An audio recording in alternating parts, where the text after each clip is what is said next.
Hello students, welcome to this online video lecture which is conducted by Rayat Shikshan Samstha Satara, Sadguru Gadge Maharaj College under the ROSE project.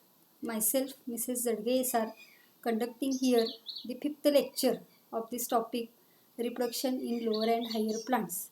In previous lecture, we have completed the different pollination types according to the agents involved.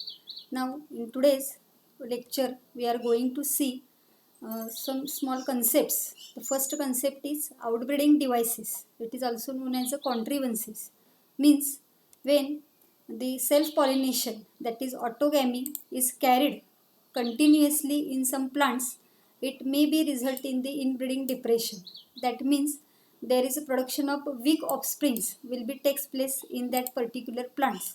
Due to this continued self-pollination, production of weak offsprings we can see, and to avoid this production of weak offsprings, the many plants are developing here mechanisms which are responsible for preventing the self-pollination, and they are promoting the cross-pollination, and such mechanism are called as outbreeding devices. Means here you can see the plants are evolving different mechanisms which are discouraging the self-pollination, and they are encouraging the outbreeding or encouraging the cross-pollination. What are those outbreeding devices that we have to see here? There are total 6 outbreeding devices we can see. The first outbreeding devices, it is known as a unisexuality. Second device, it is known as a dichogamy. Then third, it is known as a prepotency. Then fifth is a heterostyly or heteromorphy. Sixth, it is known as a hercogamy. So one by one here, and last here it is self incompatibility or self sterility. So one by one we have to see the details about these all outbreeding devices. So first let us see here unisexuality. Here the unisexuality means the plants are producing unisexual flowers, and the two conditions we can see here. One condition is known as a dioecious and other condition is known as a monoecious. In dioecious plant here, the plants are showing either male or female flowers. Means here male plant and female plants are different from each other, and therefore the condition is known as a dioecious condition, or it is also called as a dioicism. Example, mulberry and papaya. In papaya you can observing some plants are male plants and some plants are female plants, and both these plants are having unisexual flowers, and therefore there may not, or there will be not taking place this self pollination, only cross pollination is the way. Okay, second example here is the monoecious plants. These monoecious plants means these plants are showing both male and female flowers, but the separate male and female flowers are produced on the same plant. For example, maize you can observing the maize plant, the male inflorescence is present at the top and female inflorescence is present at the base. So in monoecious plant, the flowers are unisexual, present on the same plant, and hence the flowers are unisexual here. The self pollination is not possible. So in both cases, in dioecious condition also and in monoecious condition also, the self pollination is getting avoided. But here the monoecious condition is preventing only the autogamy, because geitonogamy may occur in the monoecious condition because both flowers are present on the same plant.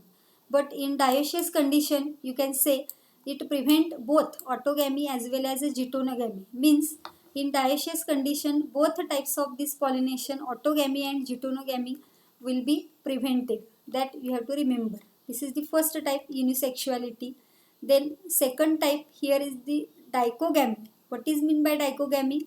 The maturity of stigma and anther is taking place at a different time in a bisexual flower to prevent the self-pollination. Means though the flower is bisexual, here the maturity timing of the anther and stigma is a different, and therefore there will be no self-pollination. And it is again divided into two types. The first type is known as a protandry, and second type it is known as a protogyny. So what is mean by protandry? When the anther is maturing first than the stigma, then it is known as a protandry. So here androecium matures earlier than the gynoecium. Such condition is known as a protandry. Here example is the sunflower, the disc florets of the sunflower. We can see the condition that is protandry. Let us see in the example here. The picture of the sunflower here, and the central flowers are known as the disc florets and the peripheral flowers are known as the ray florets. In disc florets we have seen this condition that is protandry. So this is the structure of both the flowers. The smaller flowers are known as the disc florets and the larger flower it is known as the ray floret. So the protandry condition we can observe in the disc floret, that we have to remember. Then the second condition is known as a protogyny. Protogyny means the gynoecium matures earlier than the androecium. Opposite to the protandry, here gynoecium is maturing earlier than the androecium. And example is here is the gloriosa. Gloriosa superba. This plant you can observe here. This is the flower, and here gynoecium is maturing earlier than the androecium, hence the condition is known as the protogyny. Okay, so this is the second outbreeding device, that is a dichogamy. Then third outbreeding device here is the prepotency. What is mean by prepotency? The pollen grains of other flowers are germinating rapidly over the stigma than the pollen grains from the same flower. Means some flowers or the stigma of the some flowers are showing, or it is providing germination of other pollen grains than the same flowers pollen grains. And here example is known as the apple. In apple the other flowers pollen grains are germinating rapidly on the stigma than the pollen grains of the same flower, and such condition here it is called as a prepotency. Okay, this is the third outbreeding device which is responsible for cross pollination. Then fourth device we have to see here, that is known as the heterostyly, or it is also called as a heteromorphy. Here the name itself indicates heterostyly, means here the style length which is present inside the flower, it may be different in the flowers which are produced on the same plant. Let us see this concept. Here there are formation of two or more forms or the types of flowers which are produced in the stigma and anthers which are placed at the different levels. Means in the same plant we can observe two or three forms or two or three types of flowers in which stigmas and anthers are placed at the different levels, and hence here it is preventing the pollen reaching to the stigma and pollinating it. Means self pollination is avoided because the anthers and stigmas are placed at a different level. The example here is the primula or primrose, we can say. Let us see in the picture of this primula or primrose, heterostyly or heteromorphy. This is the example of this heterostyly or heteromorphy in the primula or primrose. You can see here the two flowers. The A flower it is showing long style condition. B flower it is showing short style condition. You can see here this is the green colored gynoecium, or the style you can see the style is very long and the stigma is at the topmost position and the anthers are present in the below condition. And here in the second flower you can see here the style is present at the lower condition and the anthers are present at the uppermost position, and due to this difference in the positions here the heterostyly or heteromorphic condition in primula or primrose, cross pollination is preferred, self pollination is getting avoided. Okay, so this is the fourth condition, that is heterostyly or heteromorphy. Now let us start the next outbreeding device, that is hercogamy. What is mean by hercogamy? Here the mechanical device is present in the flower which is preventing self pollination in a bisexual flower. Okay, so what happens, you see here there is a mechanical device in the flower which prevents the self pollination in bisexual flower. Here in some plants natural physical barrier is present in between the two sex organs, that is androecium and gynoecium, and there is avoidation of contact of the pollen with the stigma of the same flower, because in between the stigma and the pollen the natural physical barrier is present, which is avoiding the self pollination, and it is encouraging the cross pollination. Example here given, that is the calotropis. Calotropis plant, it is showing the flower which is having pentangular stigma, which is positioned above level of the anthers. Means here anthers are present at the below level and pentangular stigma is positioned at the above level, and therefore self pollination is avoided here. Let us see the picture of this calotropis hercogamy condition. So here this is the calotropis, and you can observe here this is the flower of this calotropis, and this is the pentangular stigma. Each flower is showing pentangular stigma which is positioned at the above position, at the above level, and the anthers, you can see here in this diagram, the anthers are present at the below level. Here you can see the anthers at the below level and the stigma, it is positioned at the above level, and such condition here it is known as a hercogamy, which is responsible for avoidation of the self pollination. Okay, now the next outbreeding device here, the self incompatibility of the self sterility. Here the some pollen grains are having self sterility or self incompatibility, means here the genetic mechanism is there, and due to this genetic mechanism pollen germination on the stigma of the same flower is inhibited. Means though the pollen grains are deposited on the stigma of the same flower, the pollen germination is inhibited due to the some genetic mechanism, and that condition here is known as the self incompatibility of self sterility, which is responsible for cross pollination, and it is avoiding the self pollination. So in this way here the example here given is the tobacco and thea. In tobacco plant and thea plant, these uh, outbreeding device, that is self incompatibility or self sterility, is observed. So in this way there are total 6 outbreeding devices that we have seen, which are responsible for cross pollination, and they are avoiding the self pollination, because due to continuous self pollination there may be production of weak offsprings, or the crop yield may be decreased in the crops.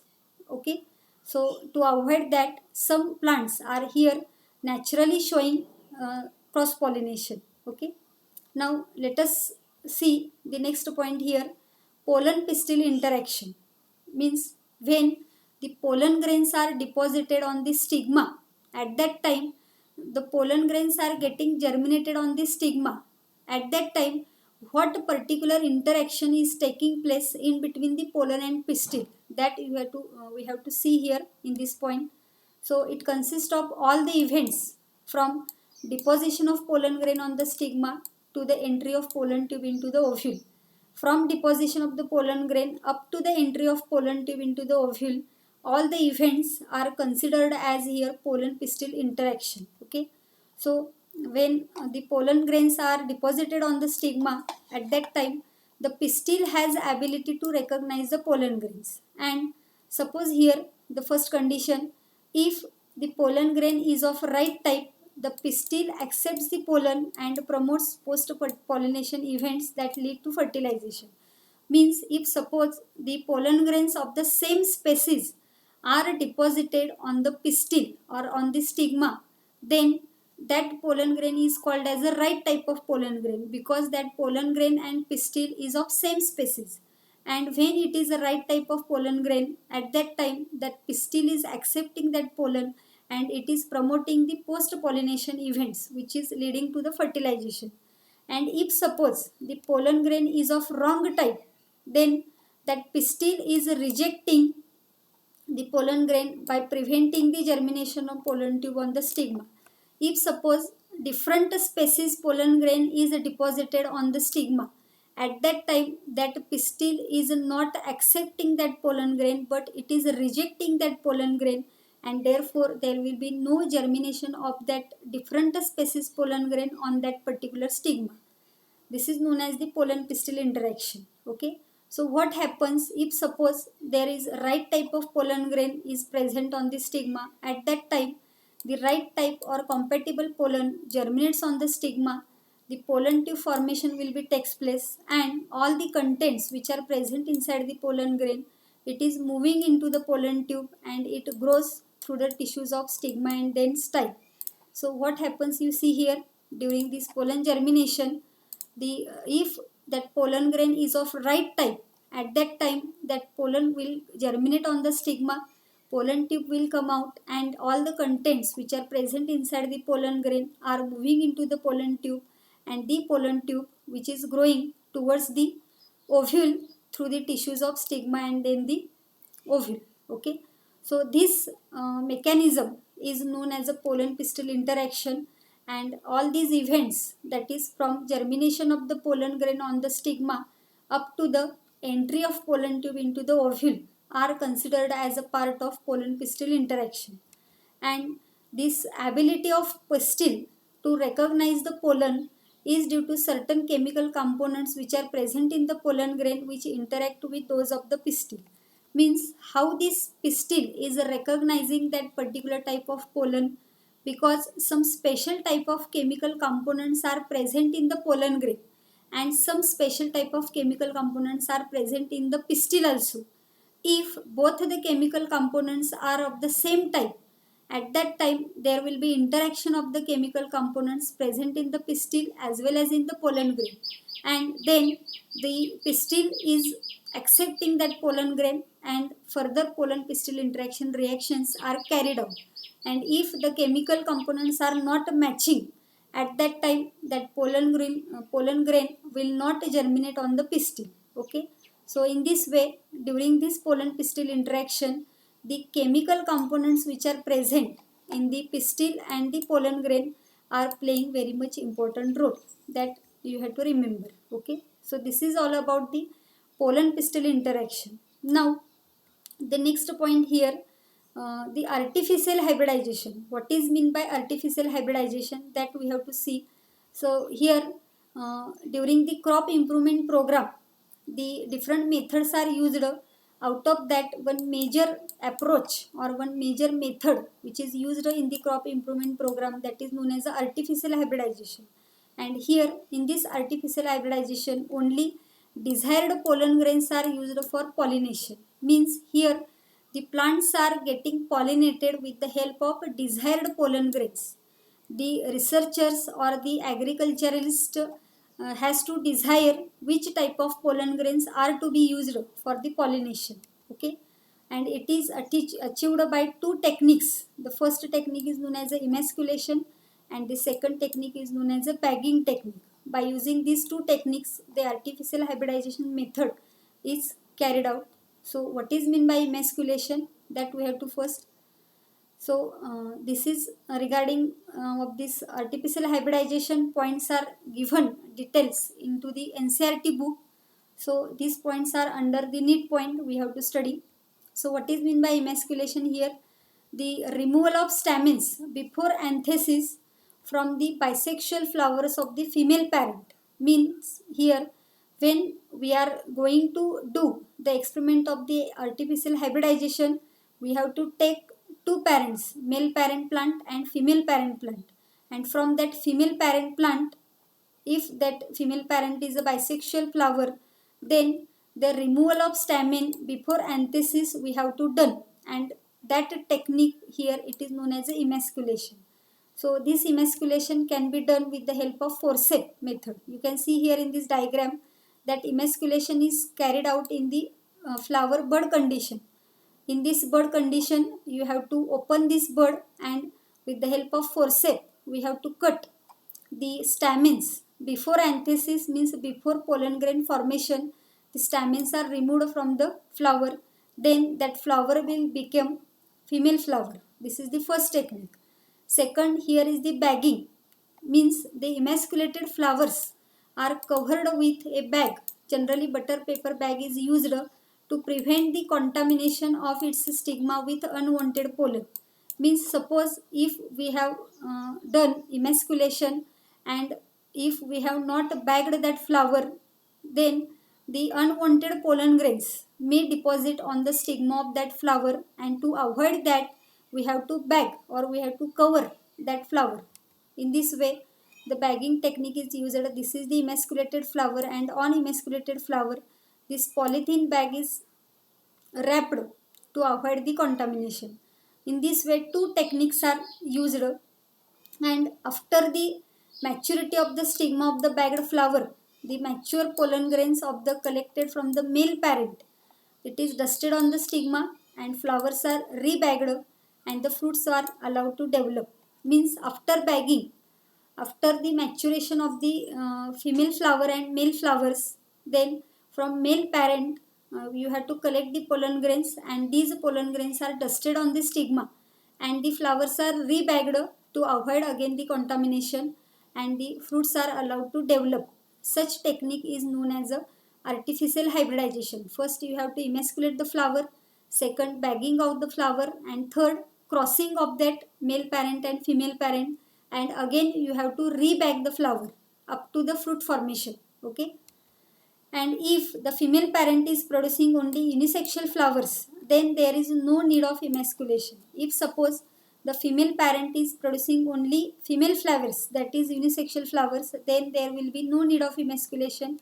You have to just bag the flower before the opening, and then you have to do the cross pollination after the maturity of that bagged flower, and the flowers are again rebagged. Same process will have to carry here, but here no emasculation can be done because the female parent is producing only unisexual flowers, that is female flowers, and therefore the female flower buds are bagged before their opening, and after maturity of the stigma, the bagged flower, the pollination is carried out using the desired pollen grains, and flowers are again rebagged up to the fruit formation.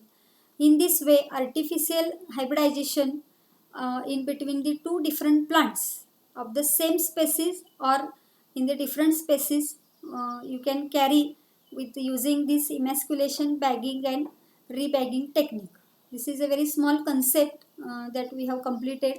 Now let us see the next point related to the sexual reproduction in the angiospermic plants, and that is known as the double fertilization.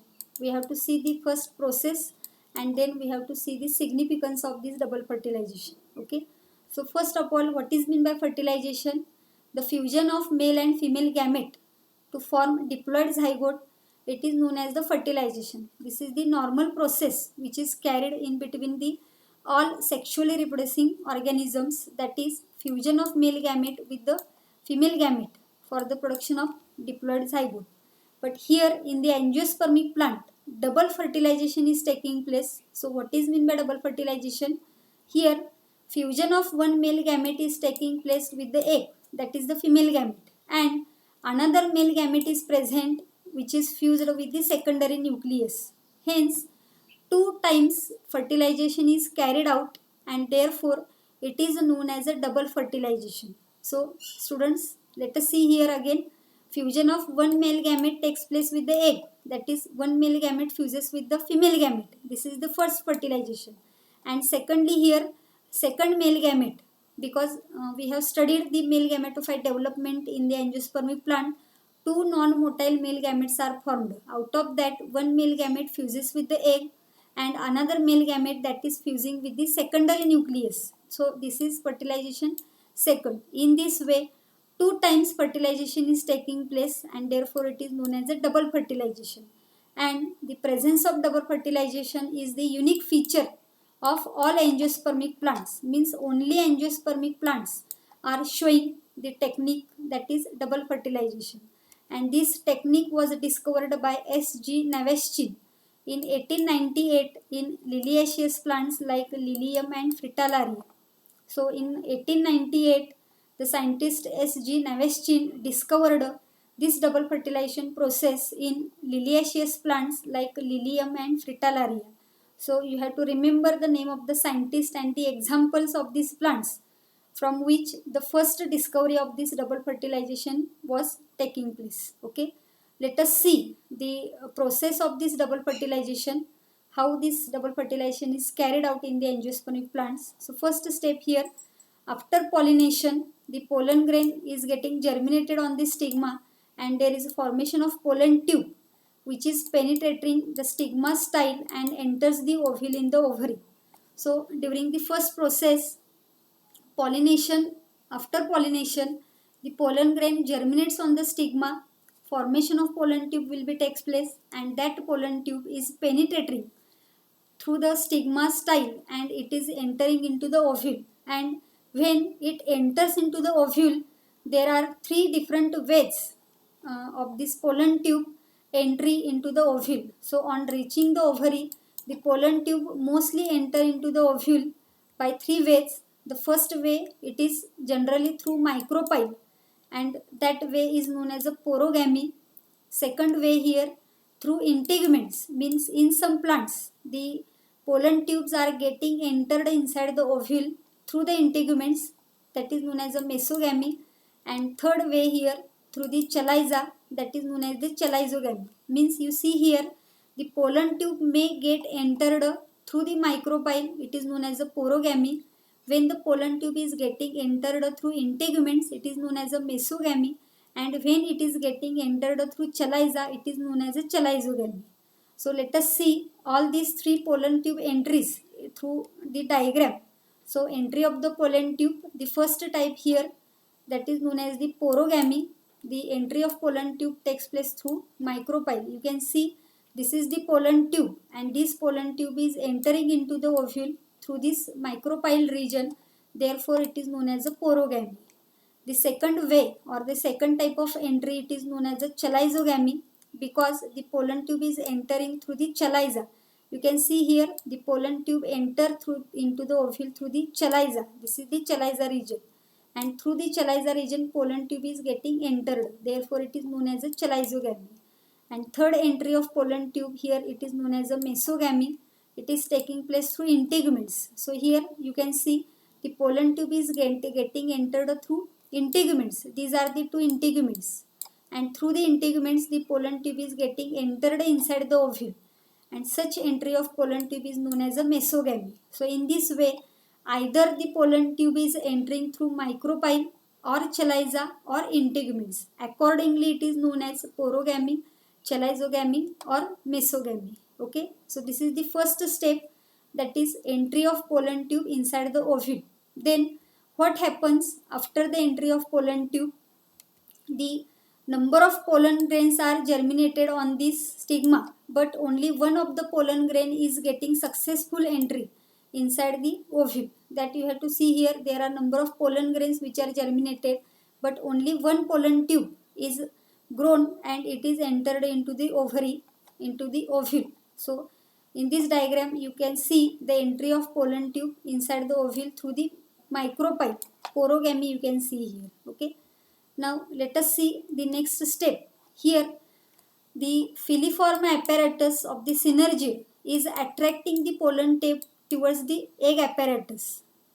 In previous some lecture we have seen the structure of female gametophyte or the embryo sac. In that, egg apparatus is there which is showing two synergids, and these synergids are showing some special structures which are known as a filiform apparatus. This filiform apparatus is attracting the pollen tube towards the egg apparatus, and when this pollen tube is carrying two male gametes, it is penetrating one of the synergid.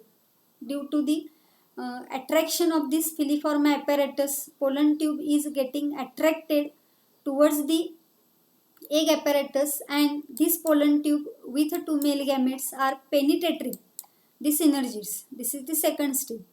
Then third, the tip of pollen tube absorb the water from one of the synergid, burst open to release the two male gametes. So what happened? Upon the entry of pollen tube inside the ovule, the filiform apparatus of the synergid are attracting the pollen tube towards the egg apparatus, and then this tip of the pollen tube is absorbing water from one of the synergid, burst open, and it is releasing two male gametes in the embryo sac or the female gametophyte. And here the male gametes are non-motile, and these non-motile male gametes are carried through hollow pollen tube. Then such method here it is known as a siphonogamy, because here the male gametes are carried with the help of pollen tube, because the male gametes are not motile, they are non-motile, and therefore they are carried with the help of the pollen tube. Then such method or such technique, it is known as a siphonogamy, that you have to remember. Then you have to see here in the diagram, this is the structure of the embryo sac, and here you can see the filiform apparatus of these synergids. These two are synergids. This is the filiform apparatus. The pollen tube is getting entered through micropyle or through chaliza or through integument. There may be entry by these three ways. After entering into the ovule, the pollen tube is getting attracted towards the synergid. At that time, filiform apparatus is guiding the pollen tube, and after the entry of pollen tube into the synergid, the tip of pollen tube is getting burst. Let us see in the second diagram here. This pollen tube tip is bursting, and there is a discharge of male gametes into synergid and then to egg and central cell. So here in the first diagram you can see the entry of pollen tube into a synergid, and in the second diagram you can see the pollen tube is bursted and one male gamete is fusing with the egg, and second male gamete is fusing with the central cell, which is showing secondary nucleus. So in this way the double fertilization is carried out. Let us see the methods or the ways of this double fertilization. The released male gametes bring about the double fertilization as follows. The first fertilization, it is known as a syngamy. Here one of the male gamete fuses with the egg, that is female gamete, to form the diploid zygote. This is called as a syngamy or first fertilization. When one male gamete fuses with the egg, it is known as a syngamy or first fertilization. And here double fertilization, that is second fertilization, it is also known as a triple fusion. What happens here, you see the other male gamete, that is second male gamete, fuses with the diploid secondary nucleus to form triploid primary endosperm nucleus, PEN. This is called as a triple fusion. Let us see here in this diagram. Here you can see this is the central cell, and these are the two polar nuclei. This is first polar nuclei, this is second polar nuclei. These two polar nuclei fuse to form secondary nucleus, and this secondary nucleus and second male gametes fuses together to form primary endosperm nucleus. So first male gamete is fuses with the egg and there is formation of zygote, and second male gamete fuses with the secondary nucleus. Secondary nucleus is the fusion of two polar nuclei and there is formation of secondary nucleus which is diploid in nature, and to this diploid secondary nucleus one male gamete fuses and there is formation of triploid structure. You can see here there is formation of triploid structure, that is a triploid primary endosperm nucleus, and hence it is known as a triple fusion, that you have to remember. Okay, so in this way here syngamy or first fertilization is taking place between one male gamete and one female gamete, and triple fusion or second fertilization is taking place between second male gamete and diploid secondary nucleus to form triploid primary endosperm nucleus. Three nuclei are there fusing together, hence it is known as a triple fusion. Okay, let us see this process in the diagram, the double fertilization. So you can see here in this diagram the pollen tube is bursting, one male gamete is fusing with the egg. This is the male gamete and this is the egg, and there is fusion of male gamete and egg. This is known as a syngamy, and second male gamete here it is fusing with the secondary nucleus. Second male gamete and secondary nucleus, this is known as the triple fusion. This secondary nucleus is formed by the fusion of two polar nuclei which are present in the central cell, and after fusion of two polar nuclei secondary nucleus will be formed, and this secondary nucleus and second male gamete fuses together to form triploid primary endosperm nucleus, which is known as a triploid fusion. In this way the two male gametes are involved in the fertilization process, and therefore it is known as a double fertilization. Okay, in this way the process of double fertilization is completed in the angiospermic plants. Now let us see the last point, of this lecture, that is significance of double fertilization. Here the first significance, there is use of both the male gametes. During double fertilization, both male gametes are used in the fertilization process. This is the first significance. Second, here formation of embryo which gives rise to new plant. One male gamete fuses with the egg or female gamete and there is production of embryo, and from embryo new plant will be produced. This is the second significance. Then third, there is formation of triploid endosperm which nourishes the embryo. The secondary nucleus and second male gamete fuses to form triploid endosperm, and this endosperm is nourishing the embryo during the developmental stages. This is the third significance. And fourth, here it is restoring the diploid condition by fusion of two haploid gametes. Means during fertilization, one male gamete which is haploid fuses with the egg or female gamete which is also haploid. Two haploid cells are coming together and there is a formation of diploid condition which is required for the generation of the new plant, and therefore there is a restoration of diploid condition by the fusion of two haploid gametes. In this way, the significance of double fertilization we can see. So in this lecture we have completed four concepts. The first concept, we have completed the outbreeding devices. Second, pollen pistil interaction. Then third, double fertilization process and the significance of double fertilization process. So we will stop here. Thank you for watching this lecture, and the remaining points we have to see in the next lecture. Okay.